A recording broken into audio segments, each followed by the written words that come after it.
నమస్కారం. Welcome to I dream. ధర్మ మార్గం కార్యక్రమానికి స్వాగతం. నేను మీ విజిత. ప్రస్తుతం మనతో పాటు ఉన్నారు ప్రముఖ జ్యోతిష్యులు, స్మార్థ పండితులు శివశ్రీ గజానంద స్వామీజీ మనతో పాటు ఉన్నారు. ఇప్పుడు వారితో మాట్లాడి మనకున్న సందేహాలన్నింటినీ నివృత్తి చేసుకుందాం. నమస్కారం అండి. నమస్తే అమ్మా. శ్రావణ మాసం ఈసారి మనకు శ్రావణ మాసం సోమవారంతో ప్రారంభమవుతోంది. ప్రత్యేకించి మనం అమ్మవారినే కాదు స్వామివారిని కూడా, శివయ్యని కూడా ఈ మాసం అంతా కూడా పూజించి మంచి ఫలితాలు పొందవచ్చు అని చెప్పి మనం మాట్లాడుకున్నాం. మరి ఆ రోజు ఏ రకంగా స్వామిని ఆరాధిస్తే బాగుంటుందంటారు? శ్రావణ సోమవారం రోజు తప్పకుండా చెప్తానమ్మా. చూడండి, ఇప్పుడు శివుడికి ఇష్టమైనటువంటిది సోమవారం, దాంట్లో విశేషమైనటువంటి ఫలితాలు ఉంటాయి. అయితే ఇప్పుడు శ్రావణ సోమవారం వ్రతం ఎలా చేయాలి, వ్రత విధానం కూడా ఉంది. ఇది ఎలా చేయాలో చెప్తాను. అందరు కూడా ఆచరించండి, విశేషంగా ఫలితాలు పొందుతారు. చూడండి, శ్రావణ సోమవారం వ్రతాన్ని ఎలా చేయాలి అంటే, ఫస్ట్ గా ఇల్లు మొత్తం శుద్ధి చేసుకోవాలి. ఎందుకంటే శివుడికి మొత్తం శుద్ధిగా ఉండాలి, ఇల్లంతా కూడా గోమయంతో శుద్ధి ఉండాలి, ప్రతిదీ కూడా శుద్ధి ఉండాలి. వ్రతం చేసేవారు ఎలా విధానం ఏంటి పూర్తిగా తెలుసుకొని చేయండి. చూడండి, ముందుగా ఇప్పుడు ఇల్లంతా కూడా శుద్ధి చేసుకున్న తర్వాత ఒక పూట ఉపవాసం అయితే ఖచ్చితంగా చేయాలి. ఆ రోజు శివుడిని ఏర్పాటు చేసుకోవాలి. పూజా గదిలో శివుడిని విగ్రహం, లింగం ఉంటుంది కదా, శివలింగం, అది ఏర్పాటు చేసుకొని శివుడి ఫోటో కానీ పెట్టేసుకున్న తర్వాత పటం అక్కడ పెట్టేస్తే అలా పెట్టుకొని శివలింగానికి నిత్యం అభిషేకం చేయాలి. నిత్యము అని అంటే బ్రహ్మముహూర్తంలో లేవాలి. ఊరికే అవ్వదు కదా, నేను 8-9 గంటలు లేస్తానంటే అవ్వదు, తొందరగా లేవాల్సి వస్తుంది. బ్రహ్మముహూర్తం అంటే ఎప్పుడు 3:30 to 6 బిఫోర్, అంటే సూర్యోదయం కంటే ముందే, దాన్ని బ్రహ్మముహూర్తం అంటారు. ఆ సమయంలో లేవాలి, లేచి శివుడికి అభిషేకం చేయాలి. బ్రహ్మముహూర్తంలో చేసినటువంటి ఫలితం ఎక్కడ కూడా లభించదు. చాలా మంది ఎలానో చేసి ఉంటారు. ఇప్పుడు ఇది వీడియో గుర్తుపెట్టుకొని, నేను చెప్పింది గుర్తుపెట్టుకొని బ్రహ్మముహూర్తంలో లేచి శివుడికి అభిషేకం చేయండి. ఫలితాలు రాకపోతే అప్పుడు వచ్చి నన్ను అడగండి. ఎట్లా ఫలితాలు వస్తాయి అని అంటే, అసలు మీరు ఊహించనంత, అడిగింది కాదు అడగంది కూడా ఇచ్చేస్తాడు. అంత భోలాశంకరుడు శివుడు, ఇంకేం కావాలి. కాబట్టి ఆ బ్రహ్మ ముహూర్తంలో లేచి శివుడికి పాలు, పెరుగు, తేనె, నెయ్యి, చక్కెర, పంచామృతాలు కలిపి ఫస్ట్ స్వామివారిని కడిగి ఇవి అభిషేకం ఇలా చేయండి. అభిషేకం బ్రహ్మముహూర్తంలో చేసి శివుడిని ఆరాధించండి. పూజ మొత్తం పూర్తిగా అయిపోవాలంతే. స్వామిని ధ్యానం చేసుకోండి, ఓం అనుకుంటూ కూర్చోండి. అప్పుడు శివుడు మీ పక్కనే ఉన్నట్టు అనిపిస్తుంది బ్రహ్మముహూర్తంలో. అప్పుడు ఎవ్వరు ఉండరు, ఉండదు కదా. అప్పుడు శివుణ్ణి అభిషేకం చేసి బిల్వాలతో, త్రిబిల్వంతో అభిషేకం బిల్వపత్రితో చేసి కూర్చోండి. అక్కడ ఓం అనుకుంటూ కూర్చోండి. శివుడు చిన్న సౌండ్ వస్తుంది, అప్పుడు గుర్తుపెట్టుకోండి, చిన్న సౌండ్ వస్తుంది. అప్పుడు శివుడు కనిపిస్తాడు మీకు.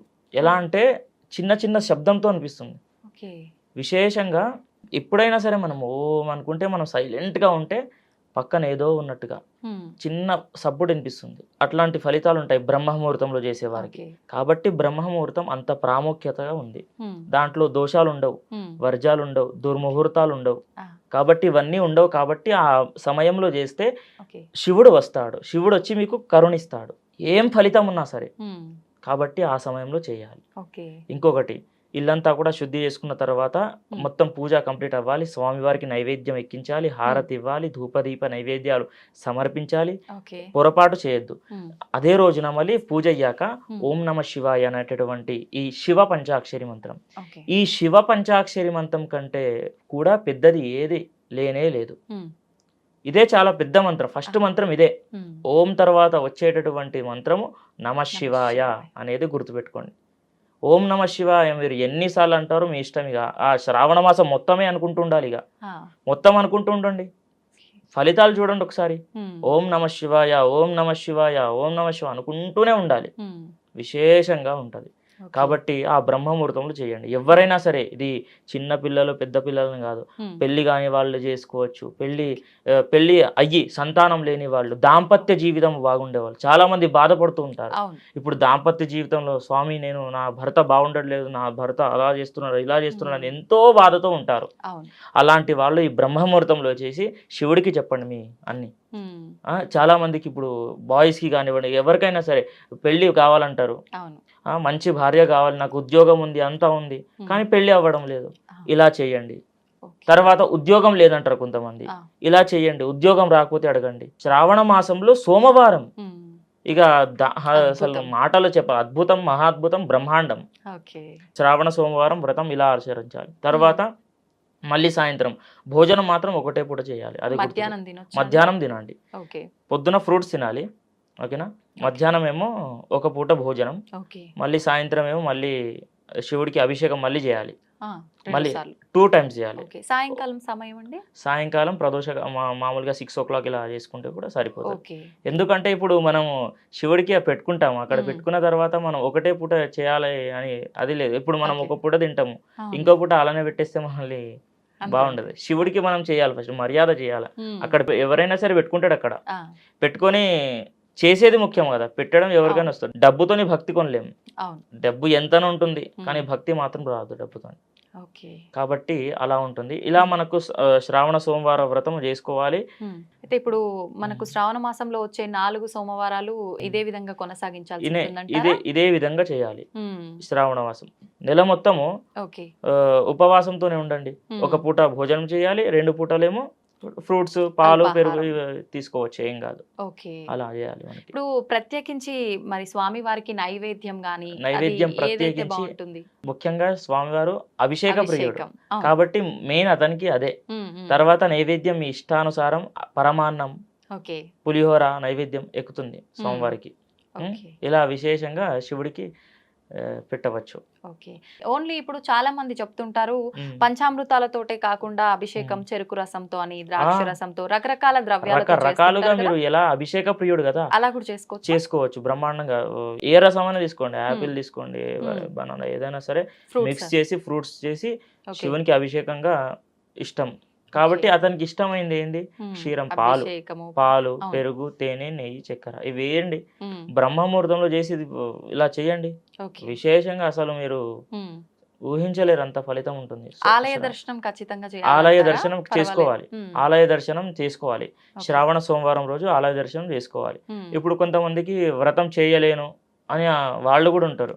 వ్రతం నేను చేయలేను, నేను ప్రతి మాసం అంతా కూడా ఉపవాసాలతో ఉండలేను అనేటటువంటి వాళ్ళు కూడా ఉన్నారు. వాళ్ళు ఏం చేయాలని అని అంటే శివుడికి ప్రతి సోమవారం అయినా సరే చేయాలి. ప్రతి సోమవారం అయినా సరే ఉపవాసం చేసి శివుడికి ఓం నమ శివాయ అనుకుంటూ ఆ సోమవారం రోజు సాయంత్రం పూట కానివ్వండి తలస్నానం చేయాలి. తలస్నానం చేసి కూర్చొని మళ్ళీ సాయంత్రం తలస్నానమా? ఒకటే పూట. ఎప్పుడైతే మీరు ఓం నమ శివాయ, శివ పంచాక్షరి మంత్రం ఎప్పుడైతే చదవాలి అని అనుకుంటున్నారో అప్పుడు తలస్నానం చేసి సోమవారం రోజు బ్రహ్మముహూర్తంలో చేస్తే ఇంకా అద్భుతం. లేదు నాకు టైం కాదు, నాకు అంత పొద్దున నేను లేవకపోతే కనుక సాయంత్రం పూట తలస్నానం చేసి కూర్చోవాలి. కూర్చొని శివ పంచాక్షరి మంత్రం అంటే ఓం నమ శివాయ అనుకుంటూ కూర్చోవాలి. ఫలితాలు మాత్రం మీరు అప్పుడే మీకు అర్థమవుతాయి. కాబట్టి ఎవరికైనా సరే విద్య లేని వాళ్ళకి విద్య, ఉద్యోగం లేని వాళ్ళకి ఉద్యోగం, ఇలా మనకి పెళ్లి కాని వాళ్ళకి పెళ్లి, సంతానము, ఇలా మనకి విశేషంగా ఫలితాలు ఇస్తాడు శివుడు. భోలాశంకరుడమ్మ, అతను ఏది అడిగితే అది చేస్తాడు. శివునికి ఇష్టమైన మాసం శ్రావణ మాసం అనేది గుర్తుపెట్టుకోండి. మనకి ప్రత్యేకమైన పూజా విధానం వీలవ్వని పక్షంలో నార్మల్ గా పంచాక్షరి మంత్రం ఒకటి చదువుకున్నా సరిపోతుందంటారా? విశేషంగా ఓం నమ శివాయ ఎప్పుడైనా ఇది అసలు ఎప్పుడు ఈ 365 days లో మీరు ఎప్పుడు చదువుకున్నా సరే విశేషంగా ఫలితాలు ఉంటాయి. కానీ అదే ఈ శ్రావణ మాసంలో చదువుకుంటే ఇక మీరు రెట్టింపు కాదు, ఒక్కసారి ఓం నమ శివాయ అంటే 1000 సార్లు అన్నట్టు. ఇక దాన్ని బట్టి మీరు ఒక్కసారి ఆలోచించండి, శ్రావణ మాసం ఎంత పవర్ఫుల్, దాంట్లో పవర్ఫుల్ లో భాగంగా మళ్ళీ బ్రహ్మముహూర్తం ఎంత పవర్ఫుల్, దాంట్లో బట్టి మీరు అర్థం చేసుకుని అలా మీరు దాన్ని ఎలా యూజ్ చేసుకుంటారనేది మీ బట్టి ఉంటుంది. మేమైతే ఎలాగో చేసుకుంటాం, ప్రశాంతంగా ఉంటాం. ఎంత ధనం సంపాదించినా సరే మనస్సు ప్రశాంతంగా ఉండదు, తృప్తి ఉండదు. మాకు ఆ తృప్తి మాత్రం ఖచ్చితంగా ఉంటుంది. ఎప్పుడైనా సరే మా జీవితంలో ఎన్ని కష్టాలు వచ్చినా సరే నేనైతే అమ్మా హ్యాపీగానే ఉంటా. ఎంత పాజిటివ్ గా ఉండాలి అని అంటే చెప్తాను వినండి. ఈ చెయ్యి పోయిందనుకోండి, సపోజ్ ఈ చెయ్యి పోయిందనుకోండి, ఈ చెయ్యి ఉంది కదా, ఇది కూడా పోతే ఏమవుతుండే అంటే దాంట్లో మీరు ఎంత అర్థం చేసుకుంటే ఇది ఉంది, ఇది చాలు నాయనా, దేవుడు ఇది ఉంచాడు చాలు, ఇప్పుడు దీన్ని పాజిటివ్ తీసుకొని ముందుకు వెళ్తున్నాను, ఎలాగో పోతాం అందరం.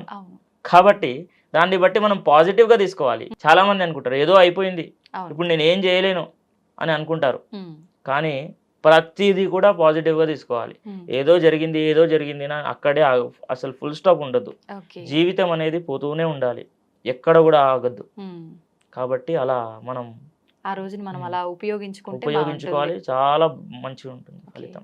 సంతోషం అండి, చాలా చక్కగా వివరించారు సోమవారం, ప్రత్యేకించి శ్రావణ సోమవారం విశిష్టత. తప్పకుండా. ధన్యవాదాలండి.